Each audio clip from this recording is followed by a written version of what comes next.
I'm sure this has happened to you.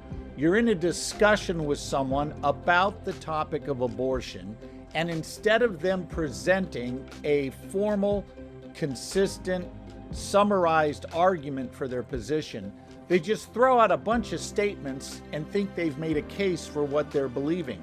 They think that somehow if they throw enough mud up on the wall, that they have refuted what you believe. I'm going to give you an example of that today and give you some pointers on how you can respond to someone like that in a way that might still give them a chance to rethink their position. Hello, welcome to the Case for Life show. We are delighted to have you. Before we go any further, one more reminder.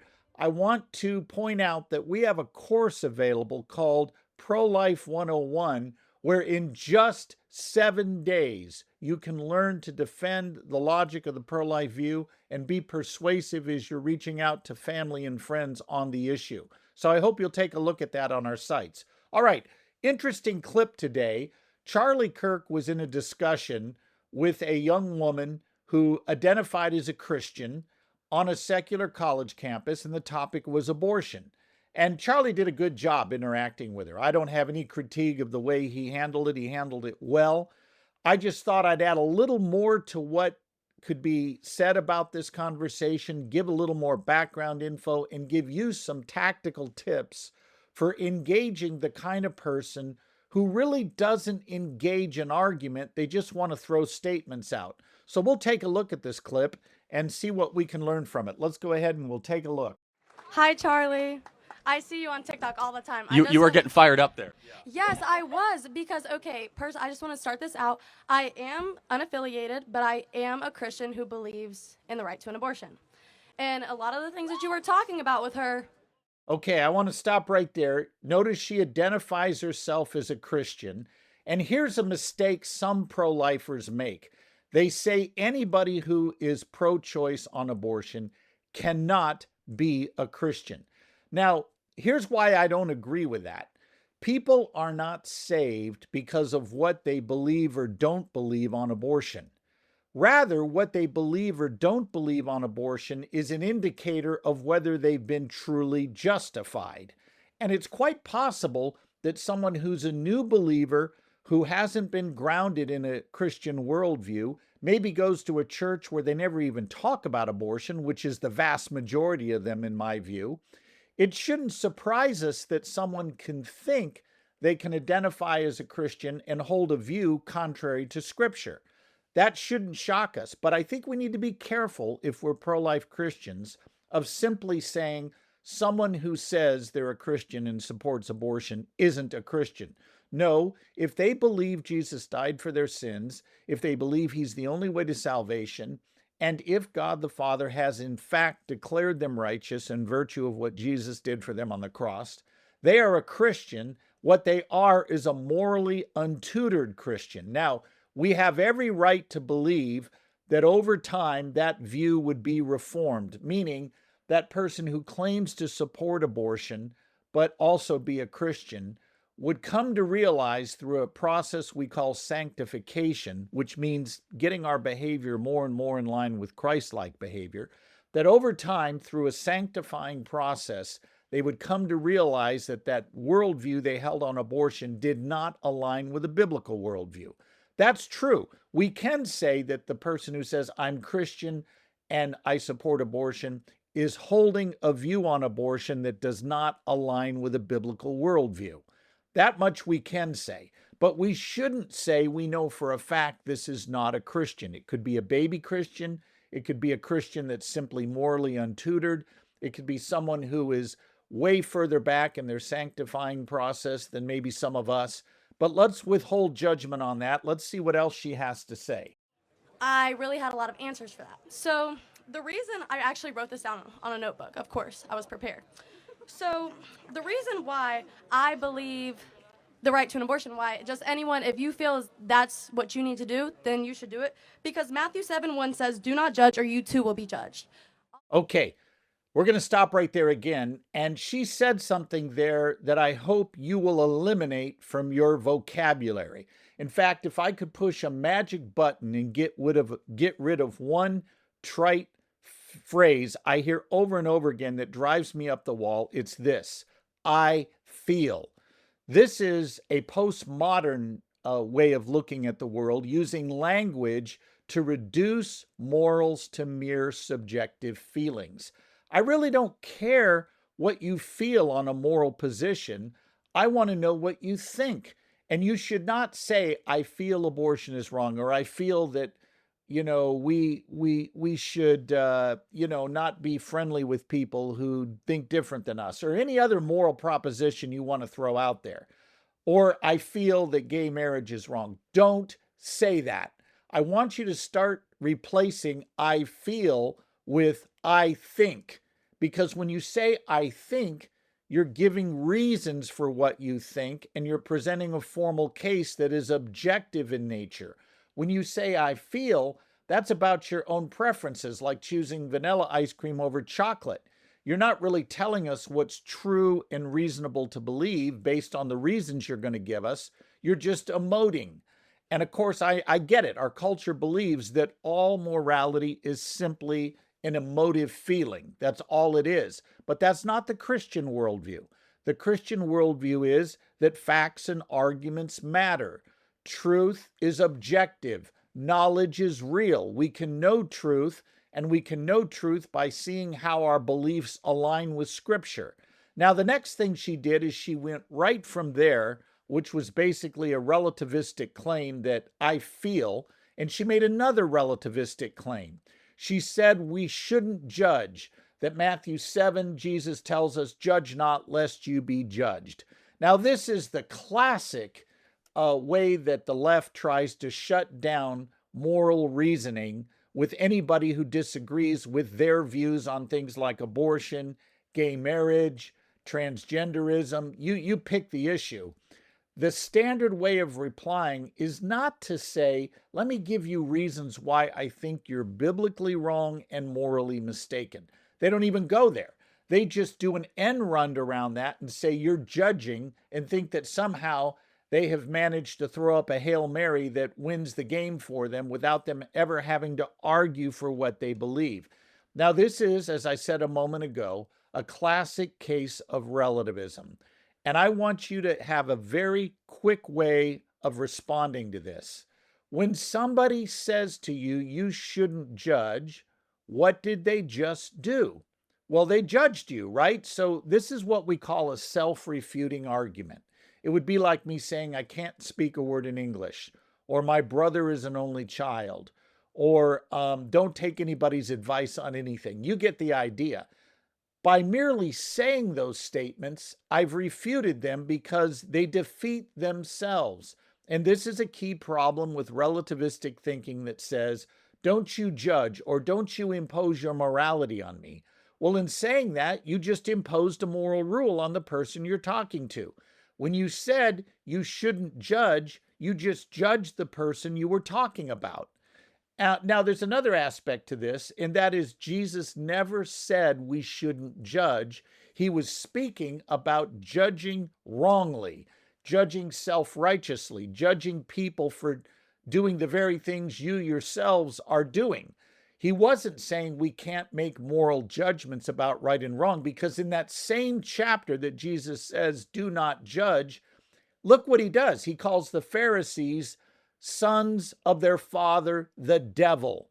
He calls people names. He judges them as being deceivers and being dogs and other things. I mean, Jesus doesn't fool around with people who judge wrongly, but he never said we shouldn't judge. Because if he had meant that, his statement would be refuting itself, because he was speaking to those that he thought were wrong for living self-righteously when they're doing the very things that they're accusing others of doing. So the scripture does not teach we should never judge.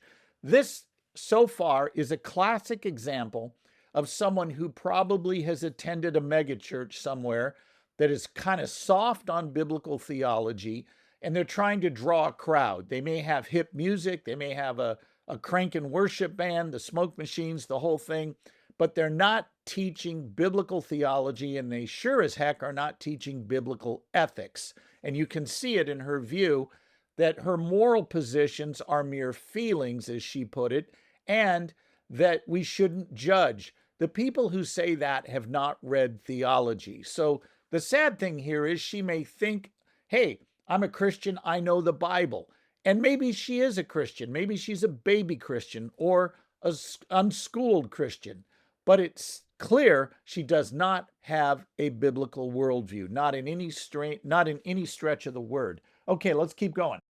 Although Jesus does tell us to tell people, do not sin, it's not our place to judge them, you know? And then another thing that I wanted to bring up,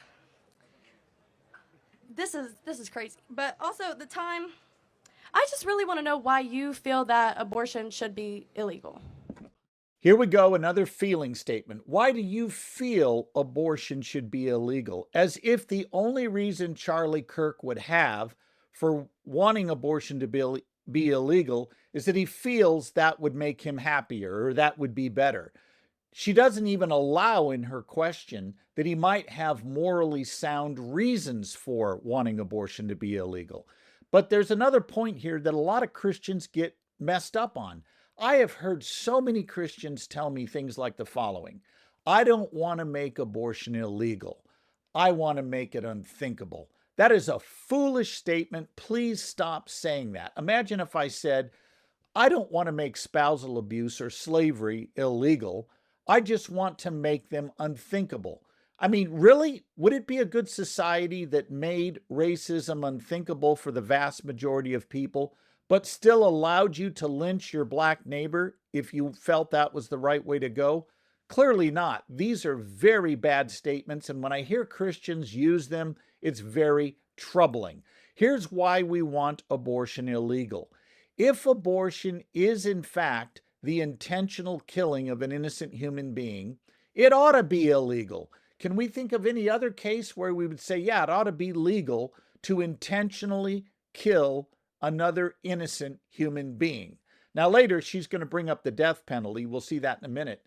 But that doesn't even fit here. There's no parallel between the death penalty and intentionally killing an innocent human being through abortion. By definition, the death penalty is being applied to people who are not innocent. We are not intentionally killing an innocent human being. With abortion, we are. So the two cases are not parallel. Now, is it possible that the death penalty is wrong for other reasons? Yes, but linking it to abortion simply will not work. Let's see what else she's got to say here.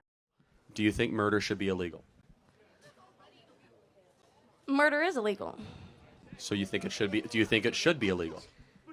I just feel like there's a big difference between a living, breathing human and then a fetus that is inside of another human's body. Fair enough. What is the difference? Okay, excellent question here from Charlie Kirk. This girl says, yeah, murder should be wrong and it should be illegal. She agrees with him on that. But then she says, you know, I just feel there's a difference between a living, breathing woman and a fetus. Okay, and Charlie asks precisely the right question. What's the difference? Now, this is a great question for two reasons. It forces the person to clarify what they mean, but it also sets you up to point out that the differences between the fetus and the person outside the womb are morally insignificant in the sense that you can't point to those differences as a good justification for killing the one but not the other. Let's see where else she goes with this. The difference is a fetus is inside of the body. You know what I'm saying? Like a fetus, it can't live on its own. Got it. So let's go through a couple questions there. Okay. Why does somebody's location determine their moral worth? Again, excellent question from Charlie. How does one's location determine either what they are or their moral worth? And of course, the student hasn't thought about any of this. She just is throwing it out there. Again, she's throwing statements out, hoping something will stick. She's not really formally arguing. And I will give you a heads up, with most of the people you talk to on the street, or dare I say even at church, or maybe the water cooler at work, or maybe in the classroom at school, they're not going to formally put forward their case. They're not going to make an argument that you can judge for its validity and soundness. They're going to throw out assertions that are not argued for, that haven't been proven. They just throw them out hoping something will stick, and that's exactly what's going on here. How does your location matter? Well, clearly it doesn't. Think about this for a moment. We can now do surgery on children who are still in the womb, and here's how we do it. We partially remove the child, or in some cases, fully remove the child from the mother's womb. And in the case of a herniated diaphragm, for example, we will repair that herniated diaphragm with the child out of the womb and then place the child back in the womb where it will be born normally at 40 weeks. So imagine this. If location really matters to one's status as a valuable human being, it would mean that when that child is at the start of the surgery, while he's still in the womb at the 24-week mark, that child is not a person with a right to life. It's not a human being. But then when we move him out of the womb a few moments later to begin the surgery, he suddenly becomes a human being with a right to life. But once the surgery's over and the herniated diaphragm is repaired and we place him back in the womb to be born normally several weeks later, he goes back to being a non-human. That's just plain absurd. Yet that's the logic that follows from saying our value is tied to where we're located. And let's see if the student has any kind of response to this. It doesn't, but it's simply about the fact that if you feel like that's what you need to do with your body, then that's what you do. Okay, she gives a total non-answer here. She says it's really about if you feel that's what you can do with your own body, you ought to be able to do it. She didn't answer the question of how a change in location means the child goes from being non-valuable, something we can kill, to suddenly being valuable with a right to life. She doesn't even engage that. She changes the subject and now decides she's going to talk about bodily rights. This is a key thing to observe.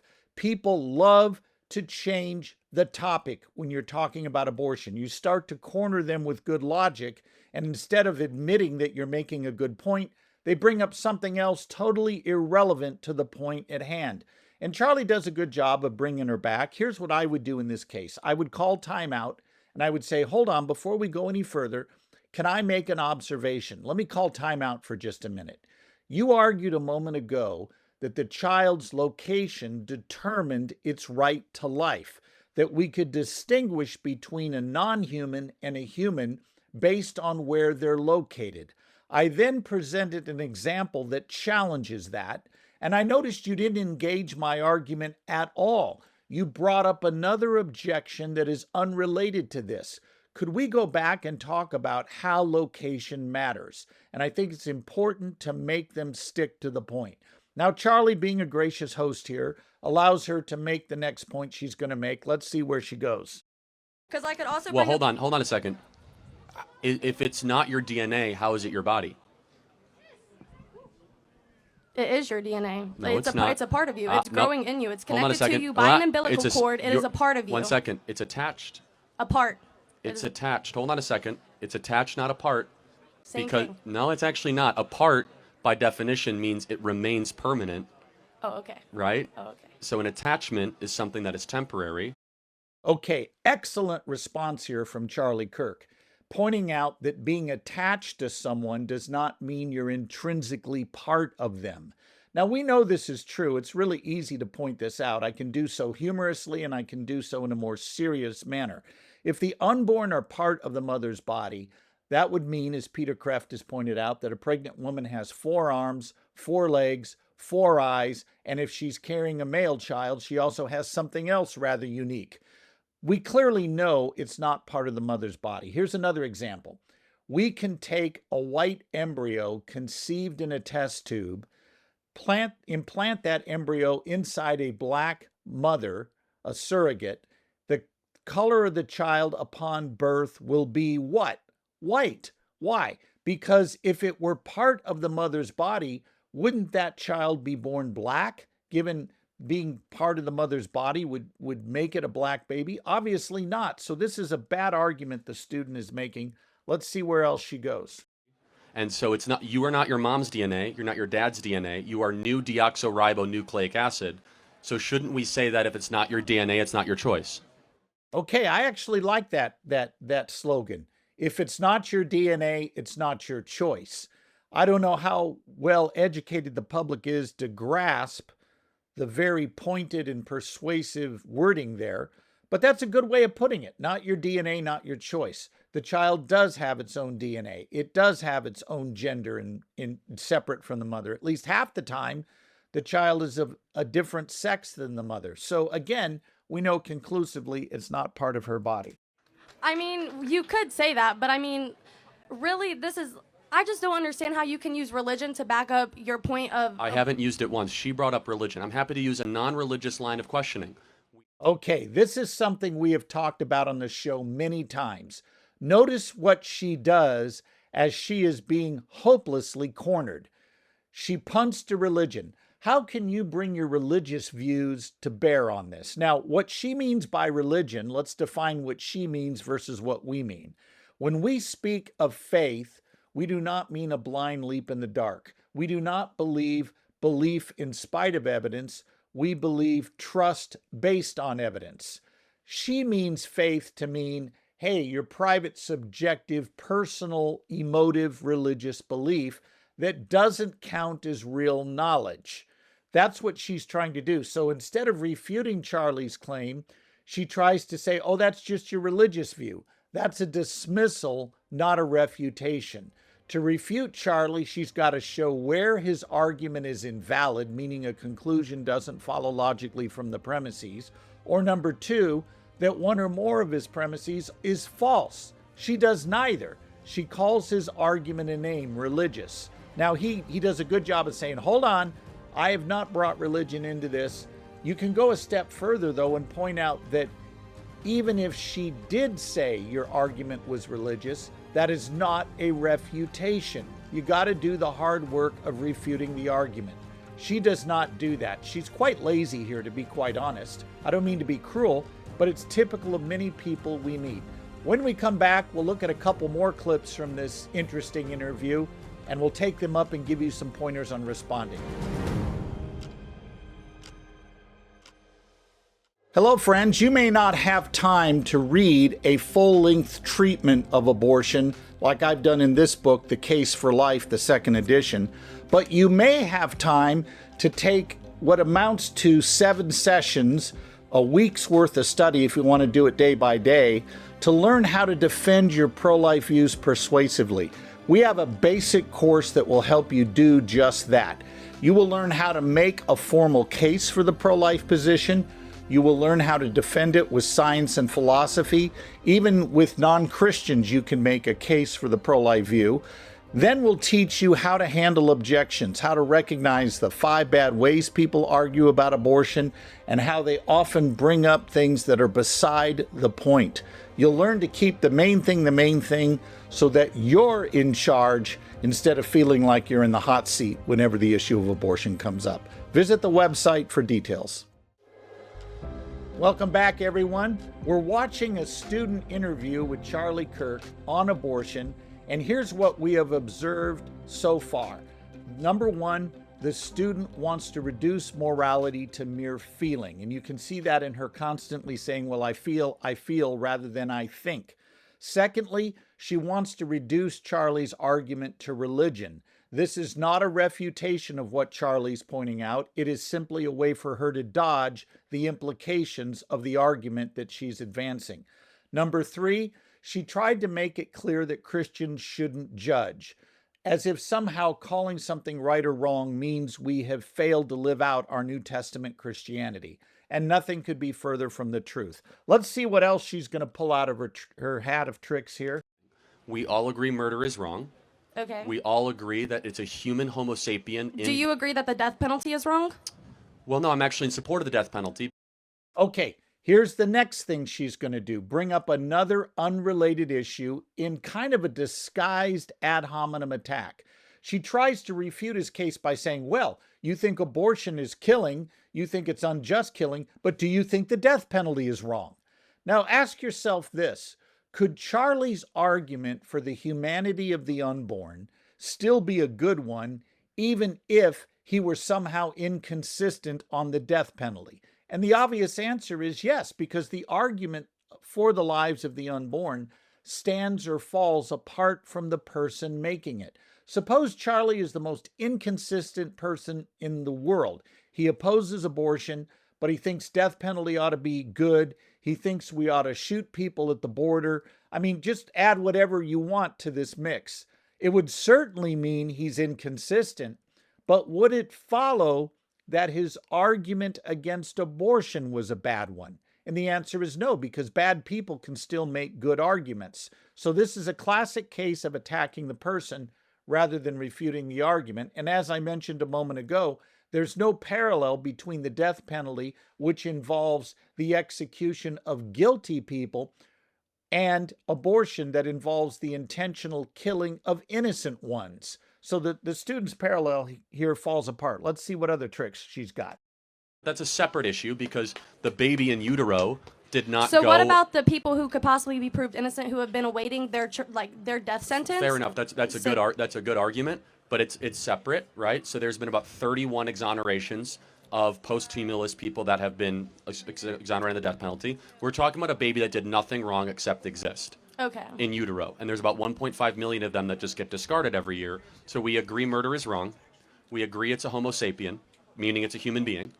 Therefore, murder is the forcible termination of a homo sapien. Therefore, shouldn't abortion be wrong and illegal? I still feel like it really, okay, for example. Okay, this is instructive. Charlie lays out his case in a formal proposition. He calls abortion murder. He says if it is murder, it ought to be illegal, right? I mean, that's a pretty clear way to formally state your case. He said, we already agree it's a human being. We already agree that murder is wrong. Therefore, shouldn't abortion be wrong and illegal? And the student responds in classic fashion, well, I still feel. Again, notice what's going on here. No formal engaging of the argument, rather just emoting a feeling. This is the sad state of where we are, men and women. And let me give you a challenge. If you're a pastor watching this, a lot of your congregants think just like this young woman. They have reduced religion to feeling. They've reduced morality to feelings. And in their mind, it's all subjective. If you are not preaching biblical truth from the pulpit, letting the scriptures speak objectively to moral issues, you get students just like this. It is very possible for our churches to become so seeker-friendly, they become believer-worthless. Let's do better as Christians and convey the truth of our position objectively and persuasively.